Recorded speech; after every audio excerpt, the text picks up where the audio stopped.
Yung mamaya hiwalay ko yung binibigyan ng pagkain, hiwalay. Yan siya. Iniwalay ko yung pagkain yan. Kasi ang mga anak niyan doon, ang layo. Ang init pa naman ngayon. Ayun siya. Okay, mami.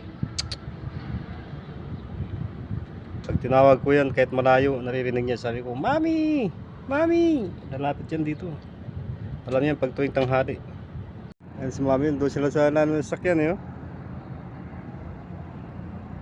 Ayan siya.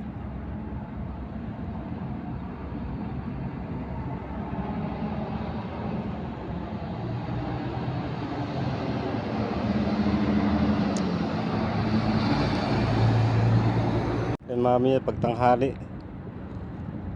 Sige, enjoy. May halong dog food yan. Kumain ka lang.